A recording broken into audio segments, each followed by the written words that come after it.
जरूरत और जरूरी में फर्क होता है। टाइगर श्रॉफ के इस डायलॉग से शुरू होने वाले बागी 4 का टीजर देख के सिर्फ एक ही ख्याल आ रहा है, जरूरत क्या थी? क्या ये फिल्म बनाना जरूरी थी? टाइगर श्रॉफ फिल्म में बता रहा है कि उसकी माँ ने बताया था हर कहानी में एक हीरो होता है और एक विलन, लेकिन इस कहानी में हीरो भी टाइगर श्रॉफ है और विलन भी टाइगर श्रॉफ है। और मेरे ख्याल में सिनेमा हॉल में जाके फिल्म देखने वाला अकेला टाइगर श्रॉफ होगा जो इंटरवल में पेप्सी पी के वापस आ जाएगा। बागी 4 जिसकी बहुत धूम थी, मुख्तलिफ फिल्मों से उसको कंपेयर किया जा रहा था, उसका ट्रेलर आ गया है और ये ट्रेलर किसी लाफिंग स्टॉक से कम नहीं। ऐसा मैंने क्यों कहा ये मैं आगे बताऊंगा।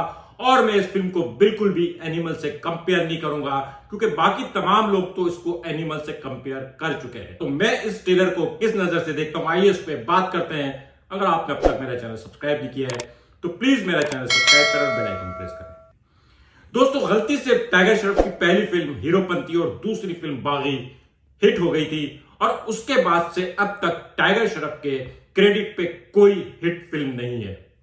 फ्लॉप फिल्मों की एक तवील लाइन है। बागी 2 और बागी 3 को लोग हिट करार देते हैं। मैंने बागी 3 तो देखी नहीं, वो इतनी वर्स्ट थी कि उसका ट्रेलर जो है वो नहीं देखा गया था। फिल्म क्या देखता बंदा। बागी 3 क्यों हिट हो गई, उसकी जो मैथ है वो प्रोड्यूसर जाने, लेकिन ऑडियंस को बिल्कुल भी याद नहीं कि वो फिल्म थी क्या। और अब बागी 4, टाइगर श्रॉफ की जब गनपत आ रही थी तो उसका हर ट्रेलर पिछले ट्रेलर से वर्स्ट होता था, लेकिन बागी का पहला टीजर ही इतना वर्स्ट है कि कोई सोच भी नहीं सकता था ये हॉरिएबल हद तक वर्स्ट है। क्यों है पता नहीं। जरूरत और जरूरी में जो फर्क होता है, इसी तरह से साजिद नाडियावाला ना इस फिल्म को बनाने की जरूरत थी और ना ही इस फिल्म में इतना खून खराबा दिखाने की जरूरत थी कि ट्रेलर को भी ऑर्डर सर्टिफिकेट दिया। और आज जब मैं यूट्यूब के अंदर इसके ट्रेलर को देखने लगा तो उसने मुझे वार्निंग दी कि प्लीज ना देखें। मैं समझा कि शायद वायलेंस की वजह से होगी, लेकिन वो जो वार्निंग थी वो इस बात की थी कि भाई क्या करने जा रहे हो। और अब मैं इस टीजर का रिव्यू कर रहा हूं।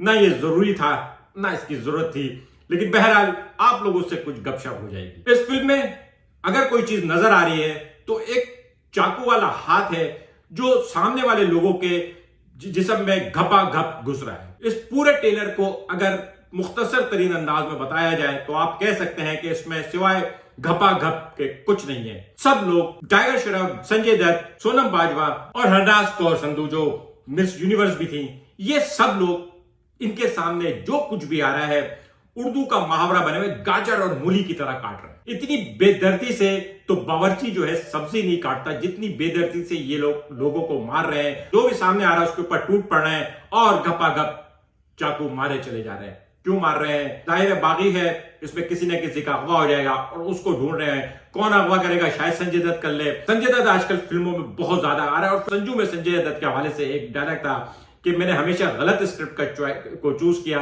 और मेरे ख्याल में इस स्क्रिप्ट में संजय दत्त को यह बताया गया होगा कि जी आप जो हैं इस फिल्म में बॉबी देओल वाला किरदार अदा करेंगे और उसके अलावा कुछ नहीं।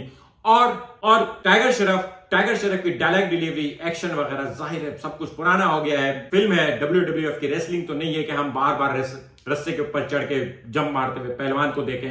बालों का लुक चेंज करने से और कलर ग्रेडिंग को चेंज करने से टाइगर श्रॉफ बिल्कुल भी नहीं बदलने वाला। ना टाइगर श्रॉफ बदलने वाला है, ना ही टाइगर श्रॉफ को फिल्मों में लेके फिल्म बनाने वाले बदलने वाले हैं। लोग बदल गए हैं, फिल्म देखने नहीं जाते, लेकिन उसके बावजूद टाइगर श्रॉफ की फिल्में बनती रहती हैं। बाहर का जब डिस्कस होता है तो उसमें टाइगर श्रॉफ को क्रेडिट दिया जाता है, लेकिन बाहर की कामयाबी ऋतिक रोशन की वजह से थी। टाइगर श्रॉफ का नाम इस वजह से है कि वो इस फिल्म में था। अगर टाइगर श्रॉफ की जगह कोई और भी होता तो ये फिल्म शायद उतनी ही कामयाब होती, बल्कि हो सकता थोड़ी और ज्यादा कामयाब हो जाती। इसका टीजर तवक्का से ज्यादा घटिया निकला है। इतना अननेसेसरी वायलेंस, इतना खून, इतना ब्लड दिखा दिया है और कुछ वजह समझ में नहीं आ रही। और अगर वजह है भी तो भाई थोड़ा संभल के फिल्म देखने जा रहे हैं, ना कि सिर्फ एक ही एक्शन देखने जा रहे हैं। 1 मिनट 50 सेकंड के टीजर में जो कुछ दिखाया गया है शायद 3 मिनट के ट्रेलर में भी यही हो और 3 घंटे की फिल्म में भी यही हो।